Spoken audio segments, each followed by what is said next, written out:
کہ قرآن کے ختم ہونے کا مطلب یہ نہیں ہے کہ آج جو ہے ہم لوگ قرآن سے فارغ ہو گئے.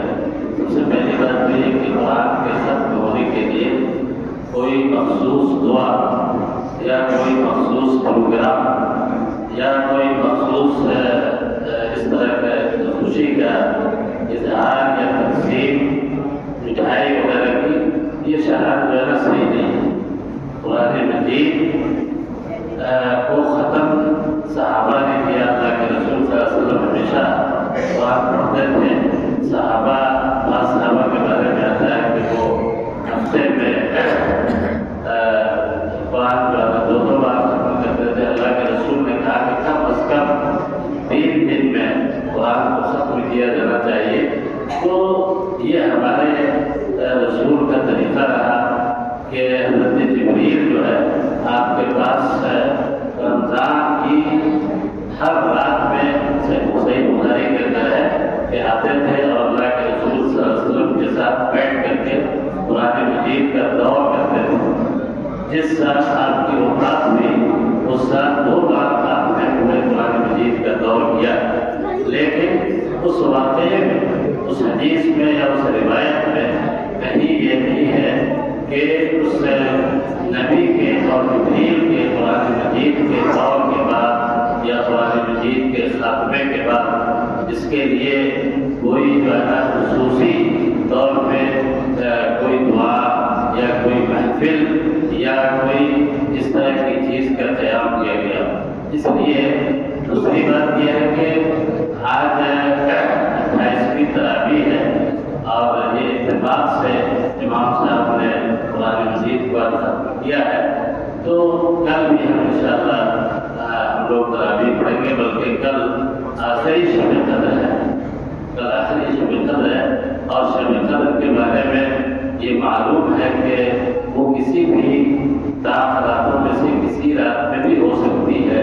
یعنی کل کی رات بھی شب قدر ہو سکتی ہے.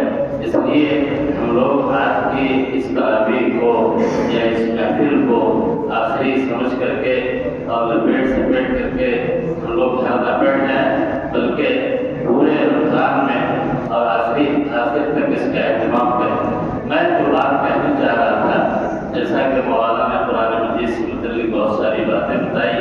میرے بھائیوں یہ اللہ تعالیٰ کا بہت بڑا فضل ہے ہم ہندوستان کے لوگوں پہ بر صغیر کے لوگوں پہ کہ قرآن مجید آج کی تاریخ میں ہم سب کے لیے ہر زبان میں دستیاب ہے. ایک دور ایسا بھی گزرا ہے اسی ملک میں آزادی سے پہلے کہ قرآن مجید کو کچھ لوگوں نے ایک معمہ بنا کر کے رکھ دیا تھا. قرآن مجید کا مقصد ان لوگوں نے صرف یہ بنا دیا تھا کہ کسی برکت کے لیے یا کسی قسم کھانے کے لیے یا تعویذ جھنڈے کے لیے یا ایک جھگڑے کے تصویہ کے لیے قرآن مجید کو لایا جاتا تھا. اس کو چوما جاتا تھا.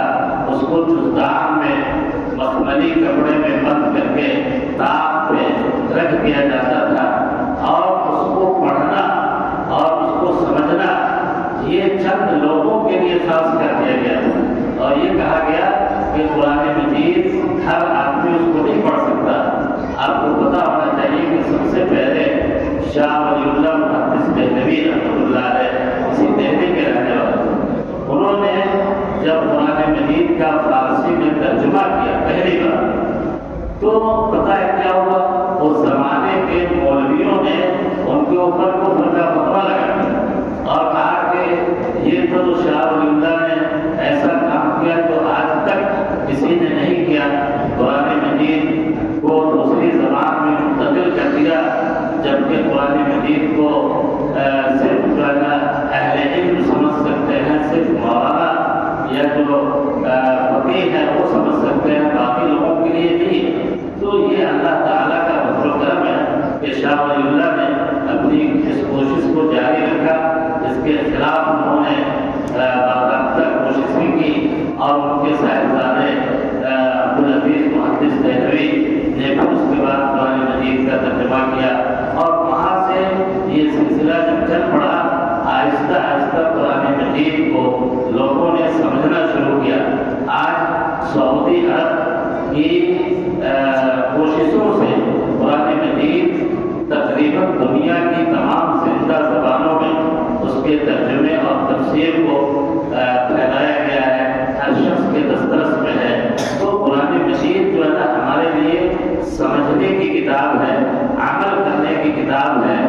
ایسا نہیں ہے کہ ہم قرآن مجید کو چند مخصوص مواقع کے لیے رکھیں، بلکہ یہ جیسا کہ شیخ نے کہا کہ قرآن مجید کو اللہ رب العالمین نے اس امت کے لیے بلکہ اس پوری کائنات کے لیے بطور ہدایت کے نازل کیا ہے۔ قرآن میں بہت سارے علوم ہیں، لیکن قرآن کا جو اصل مقصد ہے وہ یہ کہ یہ انسانوں کی ہدایت کرتا ہے، انسانوں کو عقیدہ توحید سکھاتا ہے اور یہ بتاتا ہے کہ اللہ رب العالمین کی عبادت کی جائے، کسی دوسرے کی عبادت نہ کی جائے۔ اسی عقیدہ توحید کو قرآن مجید نے مختلف انداز سے بیان کیا ہے۔ اس لیے میرے بھائیوں، قرآن مجید کو جتنا زیادہ ہم پڑھیں گے اور اس کو سمجھنے کی کوشش کریں گے اور اس پہ عمل کریں گے، ہم کامیاب ہوں گے۔ بلکہ پوری کائنات کے اندر آج جو مسلمانوں کی حالت ہے ہمارے اس ملک میں، ہم یہ شکوہ کرتے ہیں کہ مسلمان اتنی بڑی تعداد میں ہوتے ہوئے بھی مار کھائے جا رہے ہیں، ان کے اوپر زیادتی ہو رہی ہے، ان کے اوپر ظلم ہو رہا ہے، ان کی جائیدادیں قبضہ کی جا رہی ہیں۔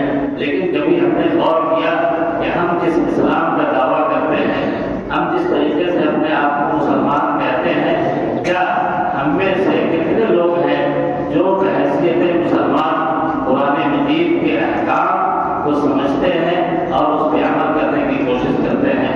ہم اس لیے مسلمان ہیں کہ ہم مسلمان گھرانے میں پیدا ہوئے، بس اس سے زیادہ ہمارا دین اسلام سے یا کتاب و سنت سے بہت زیادہ کوئی واسطہ نہیں ہے۔ تو ضرورت اس بات کی ہے کہ قرآن مجید کو زندگی کے اندر انسان اپنے داخل کرے اور اس کے احکامات کو سمجھے اور اس پہ عمل کرے۔